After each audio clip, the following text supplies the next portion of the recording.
Whatsoever a man soweth, that shall he also reap. Action and reaction are equal to each other. Ella Wheeler Wilcox expressed the above law of mind as follows: Give to the world the best you have, and the best will come back to you. Give love, and love to your heart will flow, as strength in your utmost need. Have faith, and a score of hearts will show their faith in your word and deed. For life is the mirror of king and the beggar. 'Tis just what you are and do. Then give to the world the best you have, and the best will come back to you.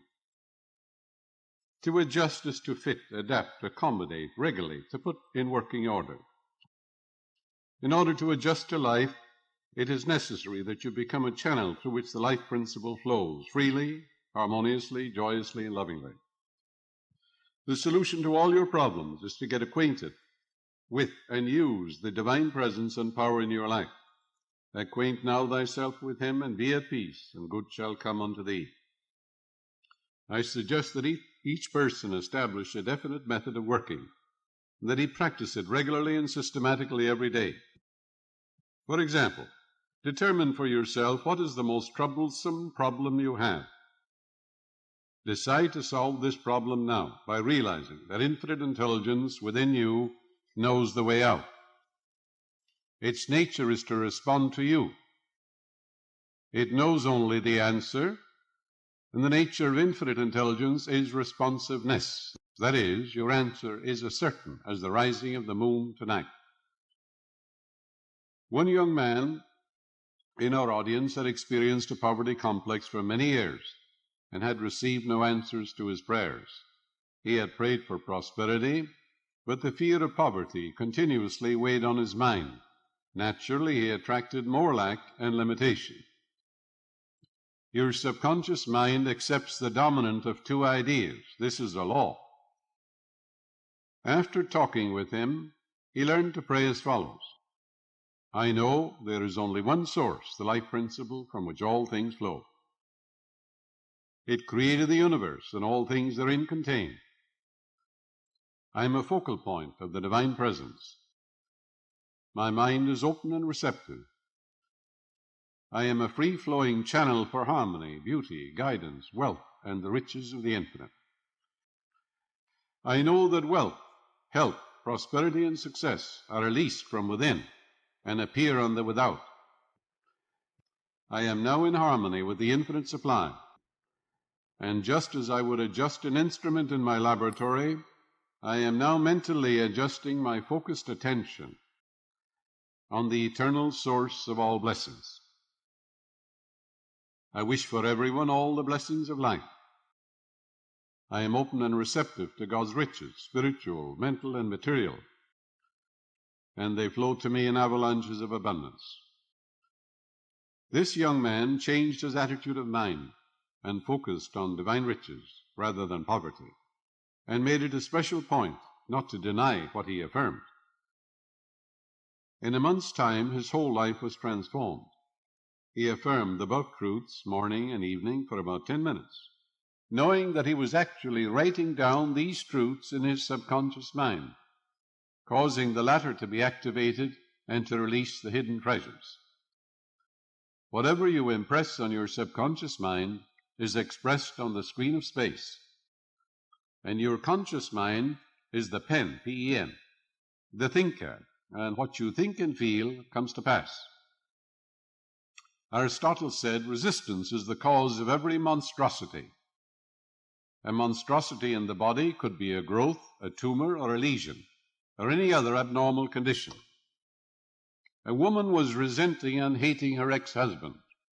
In addition, her physician told her she had developed a serious lesion. She was resisting the free flow of the life principle, which flows as harmony, beauty, joy, and love. In other words, the life more abundant. She was blocking the infinite healing presence. She finally realized what she was doing and came to a clear-cut decision to pray as follows: I surrender my husband to the God presence completely. Whenever he comes to my mind, I affirm, God's love fills your mind and heart. Then she adjusted her mind to the infinite healing presence and claimed frequently, "The infinite healing presence which created me from a cell knows all the processes and functions of my body. It knows how to heal, for I am the Lord that healeth thee. And this healing love fills my mind and heart, and I am made whole and perfect." At the end of 3 weeks, she returned for another examination by her doctor, and the lesion had disappeared. Divine love dissolves everything unlike itself. There are people who resist the weather, new ideas, the headlines of the newspapers, and even their neighbors. There always seems to be friction in their mental and physical relationship. Happy is he who trusteth in thee. Adjustment takes place in your own mind when your thoughts are harmonious, peaceful, loving, and based on eternal verities. In other words, when you get along with yourself, you will be able to get along with others. If your habitual thinking is based on resentment, fear, ill will, hostility, self-condemnation, you will project your hostility and animosity onto others, and you will experience very poor relationship in your business, home, or professional work. Learn to be pliable, flexible, and adjustable. If there is someone in your office who is obstreperous, petulant, and fractious, realize you did not create him. Loose him and let him go mentally. You're not responsible for his warped or twisted mentality, and you should realize he has no power to disturb you. It is always the movement of your own thought which disturbs or annoys you. Marcus Aurelius said 2,000 years ago, "If the cucumber is bitter, don't eat it." Very simple, isn't it? Ask yourself, what is my aim in life? Let the answer be peace, harmony, and divine wisdom. Because this is so, identify with your aim and not with the boorishness or surliness of others. Affirm, divine peace and harmony govern me and reign supreme in my life.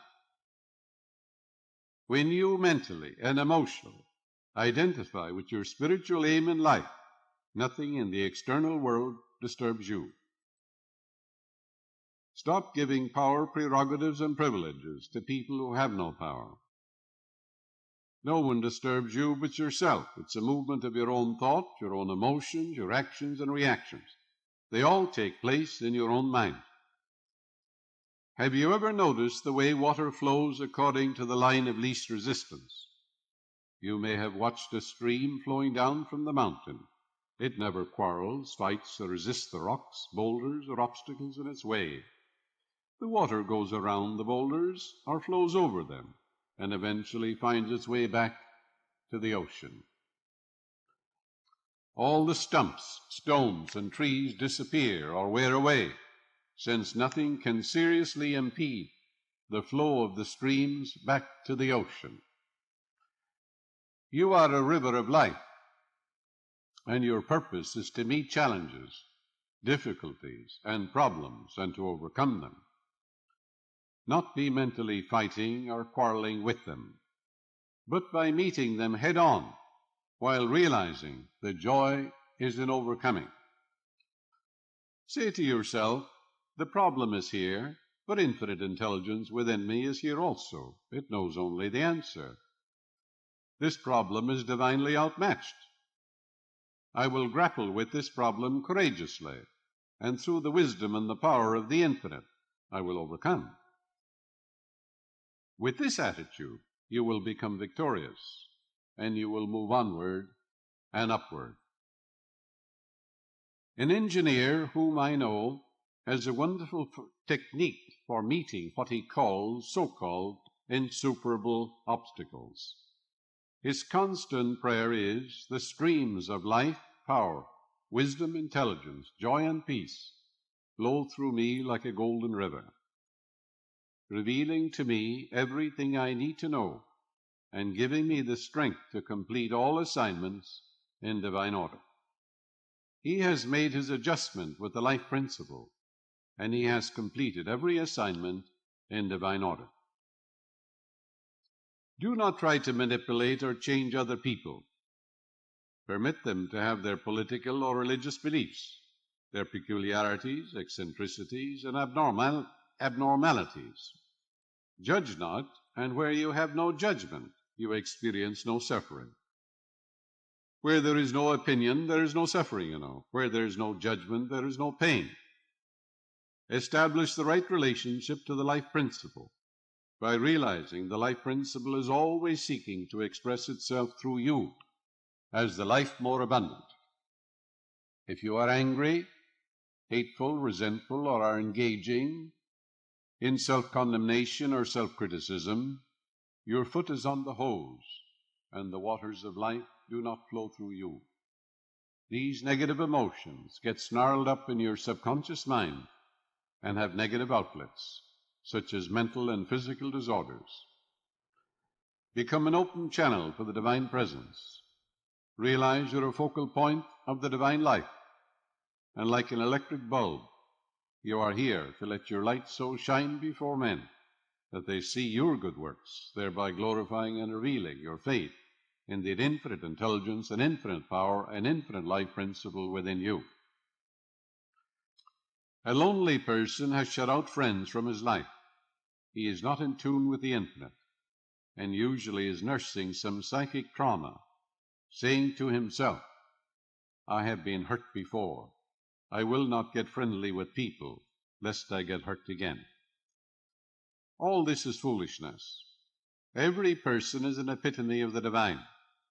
And when you exalt the divinity in the midst of you and salute the divinity in others, you will automatically radiate friendship, love, and goodwill to all people, and you will never lack for friends. You must be a friend to have a friend. Do you think the others in your office should change and make the adjustment? There is no one to change but yourself. When you change, your world magically melts in the image and likeness of your contemplation. If married, you and your spouse should adjust to each other's peculiarities and idiosyncrasies, overlooking each other's shortcomings, but focusing on and exalting the qualities which endear you one to the other. If you are in tune with the infinite and full of goodwill to all, there will be no friction or excess tension, and you will have no bodily disturbances. A young woman was resisting life by complaining, I am leading a humdrum existence. I am lonesome, frustrated, and I have no friends. I lead a drab, weary existence. She learned that her thought is creative, and that by thinking along these lines, she was compounding her misery, because whatever we give attention to, the subconscious magnifies. After learning something of the laws of life, she reversed her mental attitude and began to affirm frequently and habitually, I am happy, joyous, and free. I am loving, kind, harmonious, and peaceful. I sing the song of praise and joy in the Lord, which is my strength. For the Lord is that lordly power within me, my mind, my spirit, which created me, the invisible part of me. She realized that whatever she attaches to I am, she becomes, which is an age-old Hindu truth. Whatever you attach to I am, you become. You can say, I'm poor, I'm deaf, I'm no good, I'm a flop, I'm a failure. You'll become all these things. On the other hand, you can say, I'm illumined, I'm inspired, I'm successful, I'm happy, joyous, and free. Feel it, believe it. She made a habit of affirming the above wonderful truths. Her whole life was changed from her former so-called drab existence to fullness of life, including marriage to a young dentist, a new home, plus a new perspective and a new insight into the wonders of that infinite life principle within her. Let us have a meditation now. Know that the light dispels darkness, so does the love of the good overcome all evil. Love and hate cannot dwell together. Love casts out fear. Turn the light of the infinite upon all fear or anxious thoughts in your mind, and they flee away. The dawn, the light of truth appeared, and the shadows, fear and doubt, flee away. No divine love watches over you, guides you, makes clear the path for you. Realize you're expanding into the divine. Divine love surrounds you, unfolds you, and enwraps you. Divine love goes before you today and every day, making straight, joyous, and glorious your way. There is a miraculous healing power within you, which made you. This infinite healing presence is flowing through you now, vitalizing, energizing, cleansing, purifying your whole being, so that your whole body dances to the rhythm of the eternal God.